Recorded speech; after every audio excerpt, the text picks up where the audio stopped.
In today's presentation, I wanted briefly to touch upon the role of visual analytics, and particularly in my magazine, which is IHS Jane's Intelligence Review. We have within the Country Risk team an I&A team, which, among other things, is charged with actually producing a range of visual analytics to support our intelligence assessments.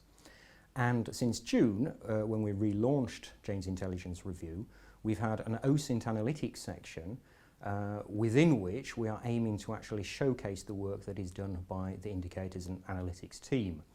And this takes the form of various case studies.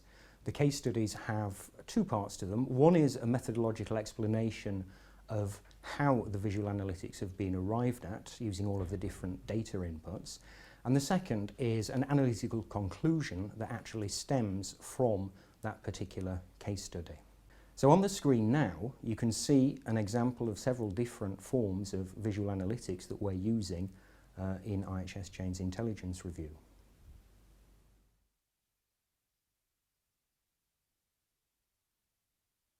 Visual analytics are very important for supplementing the qualitative intelligence assessments that our contributors produce for us.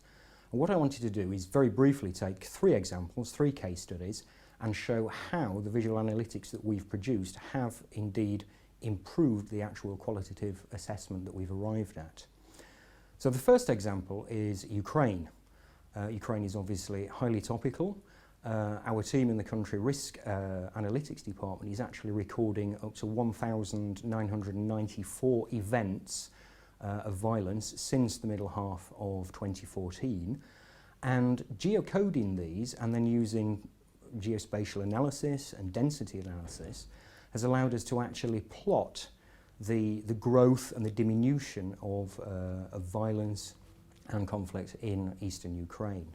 So on the screen now you can see a graphic which shows the line of contact which separates the Ukrainian forces from the Russian and separatist forces, and the colour coding very clearly shows how this conflict has shifted from being localised within eastern Ukraine to actually being centred along the line of contact. Now this is very interesting because it supplements analysis which came from one of our expert contributors who has very good contacts within the Russian defence and intelligence community.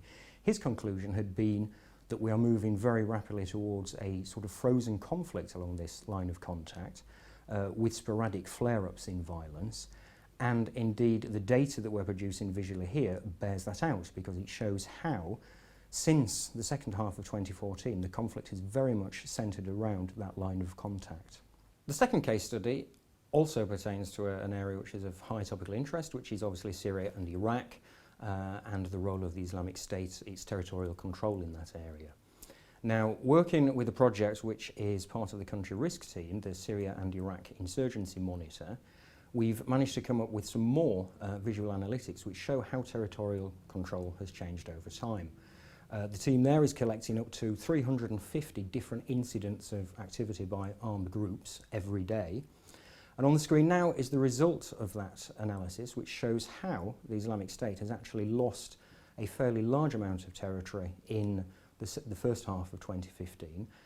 That's taken place ever since it launched its offensives on Ramadi and Palmyra. This actually meant that its areas in northern Syria rescinded to the benefit of Kurdish fighters. This allowed us at the time to actually predict the fall of the city of Tel Abyad on the border to Kurdish forces in advance of any assessments which had been placed out into the open source intelligence community beforehand. And in the third and final case study that I wanted to highlight, we'll move away from geospatial analytics and look at Twitter and how we can use dashboards to follow Twitter usage in rapidly developing situations.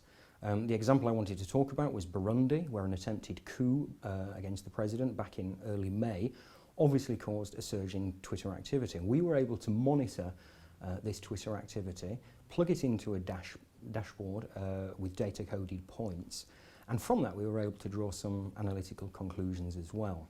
So the graphic that you're seeing on the screen at the moment actually shows with a timeline along the bottom axis, and along the side axis the different types of Twitter activity, a graphic representation of the sorts of activity that people were talking about within their tweets, which ranges from things like protest, riots and coups. And that's quite instructive because you can see that there's a spike in talk about protests before the coup took place, and then there's another spike with references to the coup actually as the coup took place itself.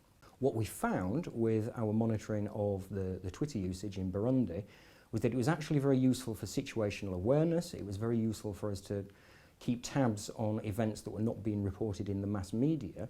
But the conclusion at the time was that Twitter usage in Burundi was not actually driving events on the ground. This was in part because the president had closed down Twitter and Facebook and other social media, so people were accessing them via VPNs and proxy servers. But certainly a little more study is required now to understand how the Twitter usage on the ground related to the direction of the events. So I think all of these case studies are very useful to demonstrate how an intelligence analyst, faced with a multiplicity of sources, many different inputs, can actually use data-driven and evidence-based analytics in a visual form to support the more qualitative assessments that are being arrived at by our contributors. And on the screen now you have, as I've talked about, some of the conclusions from those assessments.